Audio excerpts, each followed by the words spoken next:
يدكيس عاشقا انت قوسا كنت سيغي قلبي هذا فرح كلي انت قوري وجوغي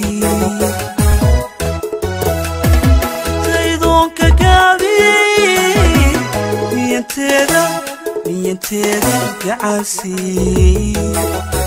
بسم الله الرحمن الرحيم. السلام عليكم ورحمة الله وبركاته. نبدأ قصة لهانتينبا كنيسو لوادا شيكا لا يراهدو دالدالka dumarka ayaa dhinac mariya jacaylka dhabta ah. waa dhab in qof kasta oo dhageystiyo isweydiinayo tiro waa maxay ama waa maxay dulucda ka dambaysa daalka dumarka ayaa dhinac mariya jacaylka dhabta. sheekadan waxay ku dhacday in la yiraahdo Cabdiraxmaan Gaws waxaana uu hadda ku nool yahay dalkaanu jaarka nahay ee Itoobiya. sanadku markuu ahaa 2010 bishii 9aad shanteedii ayay sheekadani ku dhacday wiilka la yiraahdo Cabdiraxmaan Gaws. Cabdiraxmaan Gaws waxa uu ahaa mid ku nool waqtigaasi caasimadda Soomaaliland ee Hargeysa.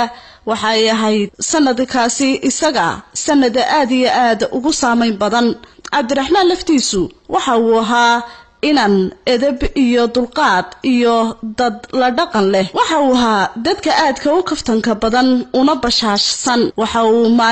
maalmaha kamid ah ay israaceen wiil ay saaxiibo ahaayeen Cabdiraxmaan oo la oran jiray Cabdiqani. waxa ay ahayd maalin Jimco ah. waxa sheekadani ku dhacday wiilka la yiraahdo Cabdiraxmaan Gaws. Cabdiraxmaan Gaws waxa uu ahaa mid ku nool waqtigaasi caasimadda Soomaaliland ee Hargeysa. waxa ay ahayd sanadkaasi isaga sanad aad iyo aad ugu saameyn badan. Cabdiraxmaan laftiisu waxa uu ahaa inan edeb iyo dulqaad iyo dad la dhaqan leh. waxa uu ahaa dadka aadka u kaftanka badan una bashaashsan. waxa uu maalmaha kamid ah ay israaceen wiil ay saaxiibo ahaayeen Cabdiraxmaan oo la oran jiray Cabdiqani. waxa ay ahayd maalin Jimco ah. waxaana uu isagoo ka soo baxay gurigii Cabdiqani iyo uu sheeda ka arkay gabadh aad ula dhacay iyo waliba qaabka gabadhaasi ay u samaysan tahay. waxa ay ahayd mid isagoo dhandhax qaaday isla markaasna markiiba Cabdiraxmaan waxa galay dareen. runtii waxa isbedelay gabi ahaanba wajigiisii waxaana ka soo haray dhool cadayn iyadoo inantu ku warheshay inankan ku dheegagay ee waliba dhool cadaynaya. raxmay aadir inta laga jeestay baa haddana dib loo jaleecay. markaas baa qosol iyo dhool cadayn la tusay. kadib inantii waa dhaaftay. saaxiibkii Cabdiqani ayuu ugu waramay dareenkii galay. waxaana uu sheegay inuu aad uga helay inanta. waxaana uu Cabdiqani ku yiri saaxiib soodigii nacbaa jacaylka iyo arrimahaas ee ugu oran jiray badaha ka bax oo waxbarashada dhigo. midda kale waxaan xasuustaa soodigii ku qosli jiray saaxiibka Axmed markuu kugu yiraahdo saaxiib waxbaan jecelahay. Cabdiraxmaan ayaa hadlay. waxaana uu yiri saaxiib haweenku iyaga hagardaama haweenku iyaga horumara iyaga la higsada. inantani waxay gelisay farxadaan hore u arag. waxa saaxiib hore loo yiri u faciyo jacayl midna ma qarsoomo mana qarsan karo saaxiib doonistayde ee saaxiib ila taliyo lambarkeeda sideed igu soo heli kartaa ama way sukaaya bari kartaa. Cabdiraxmaan oo hadalkiisii wata ayaa waxa ka boobay Cabdiqani. waxaana uu ku yiri waxa ay saaxiibo yihiin Sacdina waa Cabdiqani walaashi. Cabdiqani baa waxa uu intaasi sii raaciyay lama soo loodin karo oo waa isla hanweyn tahay. waxa uu Cabdiraxmaan go'aan ku gaadhay in aanu gabadhaasi sinaba uga maaransanaynin wax kasta oo dhacaba. inantan uu jeclaaday Cabdiraxmaan magaceeda waxa la yiraahdaa Raxma. waxaana ay ka mid tahay hablaha ugu quruxda badan ee ku nool xaafadda Cabdiqaniyo. niman badan oo hantiilayaal ah ayaa isku dayay inay guur u soo bandhigaan laakiinse way diiday. Cabdiraxmaan habeenadii ugu dambeysay waxa uu ahaa mid ku riyoonayay oo uu niyada ku hayay in uu gabadhaasi u jeclaaday mar uu hor istaago.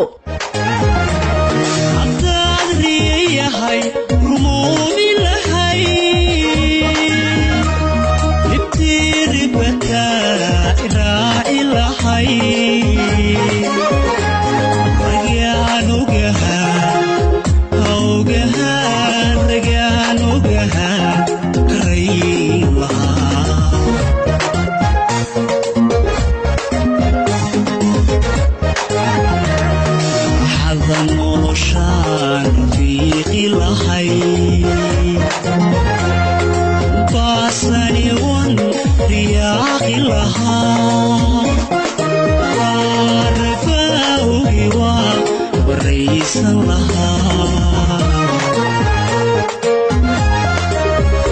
maalmo dhowra wuxuu jawaabtii Cabdiqani ka sugaba ayaa goor casar u yimid waxaana uu sheegay inay gurigooda joogto inantii uu jeclaa degdeg wuxuu u xidhay marihii waxaana uu isku soo jabiyay quraarad cadara kadib gurigii ayay tageen waxaana albaabkii ka furtay inantii Raxma ahayd Cabdiraxmaan markii ay qabteen indhihiisu aad ayuu u naxay waxaana wajiga shax ka soo yiri dhidid aad u waaweyn isagu wuxuu ku maqnaa wajiga Raxma waxaana uu ku war helay isagoo la leeyahay soo soco gudihii ayay galeen waxaana ay fadhiisteen qolkii fadhiga isaga iyo saaxiibkii Cabdiqani waxaana uu fadhigi noqday mid dhalinyaro maadaama ay hore u sii joogtay qof uu aad u jeclaa waxaana madashaasi isugu yimaaday Sacda iyo Cabdiqani iyo Cabdiraxmaan iyo Raxma waxa sharaab soo qaaday inantii Sacda ahayd Sacdi markii ay sharaabkii dhigdhigtay ayaa waxay u yeedhay Cabdiqani oo doonaya in labadooda uu isaga baxsado ayaa walaashii Sacda u sheegay in saaxiibkii Cabdiraxmaan uu jecel yahay gabadhani Raxma ah kadib Cabdiraxmaan iyo Raxma oo midba qolka dhinac ka fadhiyo ayaa midba mar ilqoodha kale ka eegay waxa kolba indhaha la isku eego oo la isku dhowl cadeeyaba waxa la bilaabay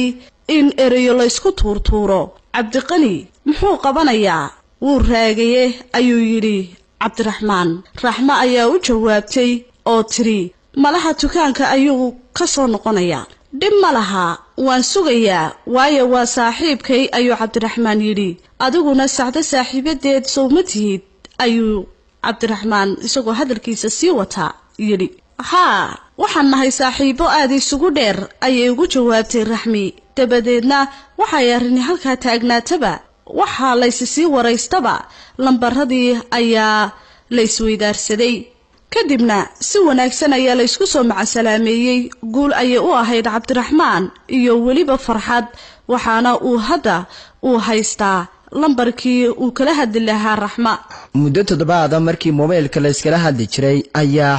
habeenada kamida waxa uu go'aansaday inuu jacaylkan iska kala rido oo uu sheegto kadib habeenkaasi ma seexan sidoo uga fikirayay inuu u babaadhigo inuu sheegto jacaylkiisa subaxii markii uu waagu bariyay ayuu telefonkeedii garaacay kadib wuxuu u sheegay inuu aad u jecel yahay oo uu doonayo Raxma waxa ay ku tiri waxaad ka soo gudubtay xadkaagii lambar kana dhig hana isoo garaacin mar dambana hayla imaanin arimahaasi oo kale waxa uu ku yidhi walaal isteji shaydaankana iska naar sidaasi aad moodayso ma aha arrintu waxa uu calaalaba ninkii Cabdiraxmaan ahaa telefoonkii ayaa lagu damiyay waxa uu moodayaa in lala hadlayo telefoonkii ayuu ku celiyay waaba xidhan yahay canaan ayuu ooda iskaga qaaday maxaad ugu tiri waan ku jecelahay كم ويني قارده عذاق قرده ونها قبصدو قلبي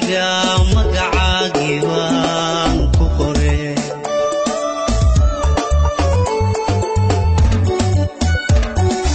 الفوف متيذ بالقيرو أنو كو قسقي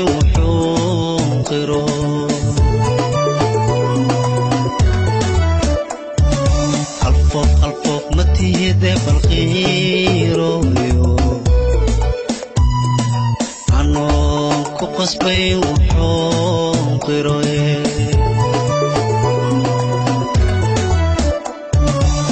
سيدان قبل ما يشي قبطا إما يقمع دين انتي قصوشي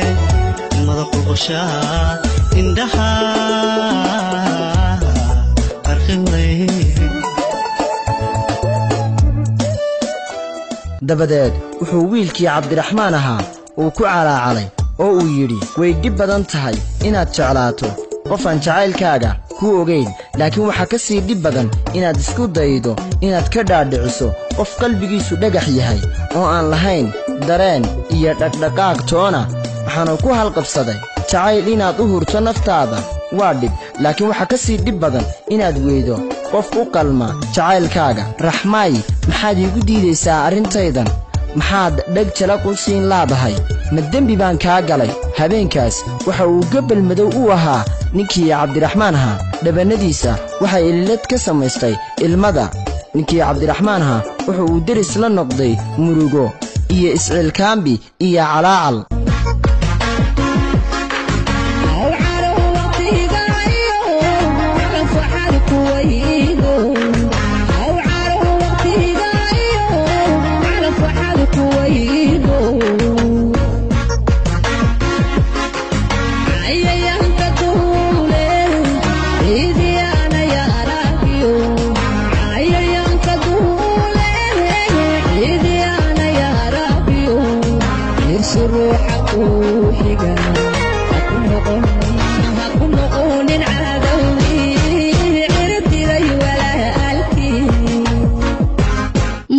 markii uu xidhnaa lambarkii raxma ayaa cabdiraxmaanna waxa uu isku dayay inuu lambarkii iska bedelo muddo 9 bilood ah ayaa ka soo wareegtay cabdiraxmaan ayaa iska bedelay isaguna lambarkiisii uu isticmaali jiray ayuu habeenada kamida waxa uu si kadisa u qaraacay lambarkii muddada dheer xidhnaa waxaaba ka qabatay gabadhii raxma ahayd oo dhex jiifta isbitaalka guud ee magaalada Hargeysa markiiba waxa ay garatay codkiisii kadibna waxa ay uga warantay dhibaatada iyo waliba waxyaabaha la soo darsay waxaana ay u sheegtay in inana ay xiriir la lahayd uu ku xumeeyay kadib waxa ay ku halqabsatay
waxaana ay u sheegtay sababtii ku kaliftay inay diido jacaylkiisa waxa ay ku tiri cabdiraxmaan waan qaldanaa maalintii aan ka diiday jacaylkaaga walaalo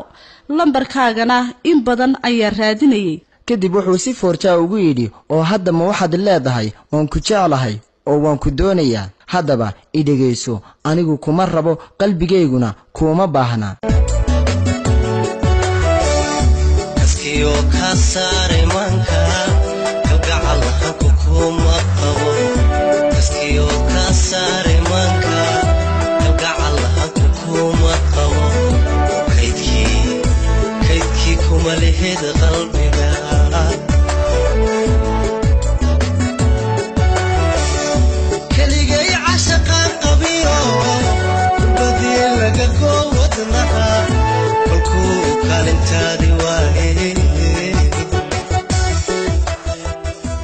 waxa uu ku dhigay teleefankii waxaana ku soo celisay lambarkii hooyadeed oo dhakhtarka ku haysay raxmo hooyadeed waxay ahayd mid la socotay arrimihii hore soo dhex maray raxma iyo cabdiraxmaan iyo qaladkii ay samaysay inanteeda raxma cabdiraxmaan si wanaagsan ayuu ula hadlay raxmo hooyadeed waxaana isku dayday inay ka dhaadhiciso inuu iloobo cabdiraxmaan dhibtii uu iyada darteed u maray dabadeed wuxuu ku yidhi waan ogolahay hooyo halkaasina waxa ka dhacay isaaf garad waxa uu u sheegay in wax kasta sideedii ay hore ku soo noqonayaan oo ay inanteeda raxmina caafimaadi doonto dhakhtarkii ayaa subaxnimadii dambe laga soo saaray qofka inta badan ay baadigoobaysay ee qalbigeeda ku abuuray aragtida iyo himilada dheer markii ay sidaasi u aragtay ayaa mid walba salaan diiranka kale qac ku siiyey mar allaale markii ay salaantii dhammaatay ayaa mid walba dhankiisa u jeestay isagoo oo adeegsanaya inin aad u fara badan oo indhihiisa ka socota